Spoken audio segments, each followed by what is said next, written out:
People who are overweight, people who are older, have dysfunctional immune systems.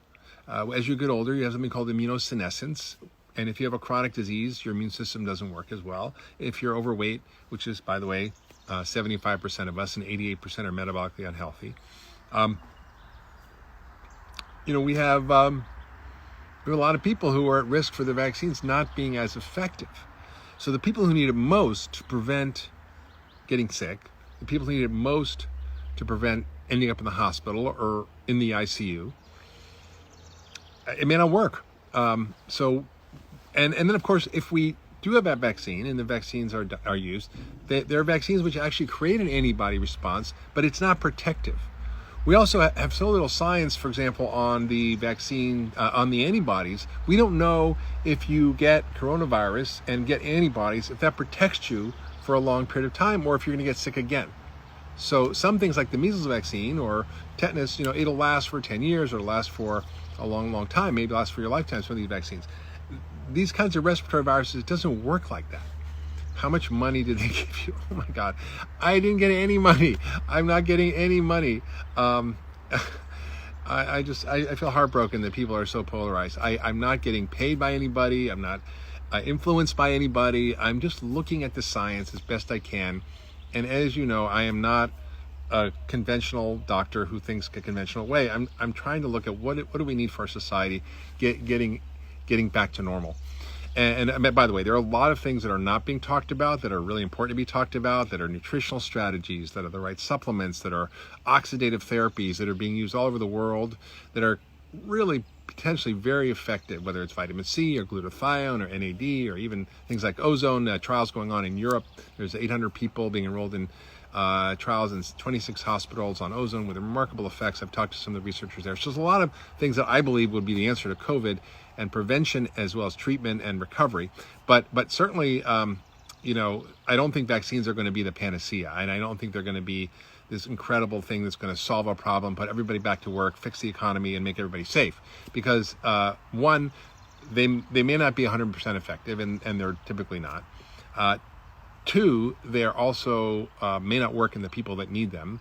Three, we've never really had a coronavirus vaccine, so we still really don't know, even if you get antibodies, which some of these studies are showing, if they're going to work. So, and four, we're doing it so fast that we're going to end up, treating millions of people in sort of an uncontrolled experiment that I think is concerning. Now, if you're at high risk, if you are concerned, would I say you should never get a vaccine? No, I'm not going to say that. I think certain people should, but I don't think it's going to be the universal answer to the problem.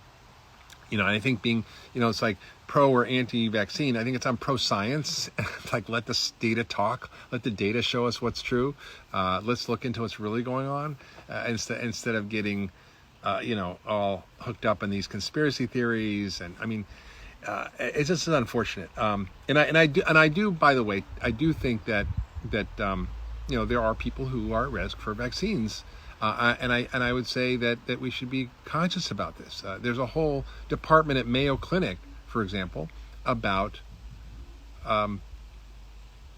vaccinomics. Vaccinomics is the science of personalized vaccine treatment. In other words, not everybody who gets a vaccine is going to have a problem. Not everybody who takes a certain drug is going to get a side effect. Not everybody who eats sugar is going to get diabetes, right? So we're all different, and we're all unique, and we need to focus on what does the science tell us about how to match the right drug to the right treatment for the right person. And I think this is what we're missing is a nuanced, thoughtful approach to this, and a nuanced conversation. And this is really important to understand. So Do I think the vaccines are going to solve our coronavirus problem? No. Do I think they're going to fulfill the promise of being safe, effective, and stop everything? No. I hope I'm wrong. I mean, I hope somebody comes up with an idea of a vaccine that shows there's no side effects, it works on everybody, it stops the virus, and hallelujah, we can go traveling again. We can go out to restaurants. We can go hug our friends. I mean, honestly, the hardest thing for me, it's not sound goofy, but I just miss hugging people. I miss hugging my friends. I mean, I hug my wife, but that's about it. I miss hugging my kid even when he comes up to visit me. I miss I miss hugging my coworkers who I like to hug. And it just makes me so sad. Like I just want this to be over. And I wish a vaccine was going to be the answer. I just don't think so. I think, there's a lot of push for it. I think there's a lot of political drive to do this. There's a lot of economic drive to do this. I think it's putting blinders on a lot of things that people are thinking about and doing. But I just want to have a real conversation with people. I don't want people to get so polarized, and I think we really need to just sort of take a breath, calm down, and just be realistic about this. I just want to spend a couple of minutes talking about something positive. What can we do to get back to normal? And I hope I'm wrong, but I don't think, unless we are going to come up with some magic drug, which is not happening, or some magic vaccine, which I don't think is going to happen, and I think there's obviously risk for that, as I've said. I don't think we're going to be back to normal for a while. And unfortunately, what is problematic is that unless we actually figure out a solution, we're going to be stuck. Somebody says, have Zach Bush on my podcast. Yes, he's coming on my podcast, so don't worry about that. So what can we do to prevent COVID-19? What can we do to deal with it? And I think it's important, and let me explain why. A study came out a couple of days ago that showed that there's a phenomenon called Postcovid Syndrome, which terrifies me. SARS virus, which was a previous coronavirus, which is a number of years ago from China as well, that 40% of people who got the SARS virus had chronic fatigue at 3 years. With those patients who were in the hospital, which are obviously were the sicker ones, but of those patients, there was a study of 140 something patients who were in the hospital who got discharged. They followed them at 60 days. 87% had symptoms at 60 days. Shortness of breath, fatigue, and so forth. 55% had 3 or more symptoms. Quality of life was dramatically decreased in 63%. This is after they're supposedly better from COVID. So somebody asked, why we never closed down for SARS? Because SARS killed everybody it infected. So it couldn't spread. You can't be walking around spreading it like we are now. It's a perfect storm with this virus. It's highly infectious. It's spread asymptomatically, which means it's easily spread. Now, it may mutate and all that, but I just, I think it's, this is the issue is, we get a virus like the flu vaccine. We have to get a new one every year. Why? Because it mutates, right? So coronavirus already seems to be mutating. How mutations are going to affect us, how bad they are, I don't know. But in terms of this chronic fatigue thing and this post-COVID syndrome, I really worry about it. I think from a functional medicine perspective, there's a lot we can do. There's a lot we can do also to protect ourselves from COVID-19. And just spend a few minutes talking about that. We have a lot we can do. 88% of us are metabolically unhealthy, which means we have high blood sugar, high cholesterol, high blood pressure, overweight, whatever. That means 12% of us are healthy. That means 88% of us have a lot of work to do to get healthy. And why is that important? Because the people and those who are most at risk for getting sick and dying, getting really sick and dying, are those who have a chronic illness or overweight. And those are states of inflammation. So eating an anti-inflammatory diet is so important. And I talk about the Pekin diet. And I wrote a blog called, you can find it at drhyman.com/C19. I'm going to update it soon because I wrote it about 3 months ago, but I'm going to update it.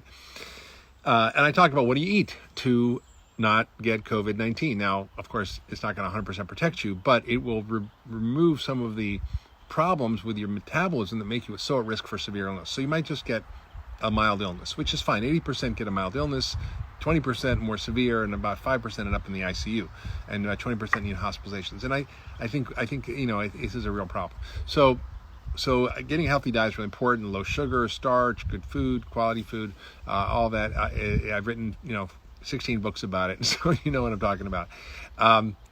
The other part is nutritional support. Can I explain my shirt? I have no idea. Someone gave it to me. I just liked it.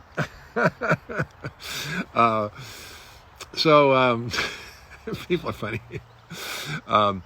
Yeah, somebody said obesity is a real pandemic. Yes, it is. We have a pandemic within a pandemic. The pandemic of obesity and overfat is driving so much of this, and why America is so partly why it's so disproportionately affected. Somebody said, I'm disappointed in your take on masks and vaccines. You out of all docs who promote functional medicine. Listen, I'm for science. I'm just for science. And if a drug works better, I'm for a drug. If it's food that works better, I'm for food. I think, we have to look at the science, and there is no doubt that masks work. Vaccines, that's a separate question. I think it's a mixed bag. But I just think we have to get out of this polarization and diametrically opposed ideas. It's just not right. So as far as supplements, there's a lot of things you can do. Zinc, vitamin C, vitamin D, vitamin A, selenium, certain things like quercetin, N-acetylcysteine, glutathione. These are all things that have been shown to be very effective, green tea, and so forth. Somebody says, science is so biased sometimes by who's funding it. True, which is why I've written a lot about how to look at the scientific data and make sure that you're actually looking at who's funding it. If you look at the food industry studies, they're 8 times more likely or 50 times more likely to show benefit for their food. Dairy obviously is nature's perfect food if it's funded by the Dairy Council. But that aside, yeah, I agree. There's a lot of conflict of interest in drugs and food science, but there are independent studies, there are independent scientists, and all I do is follow the money.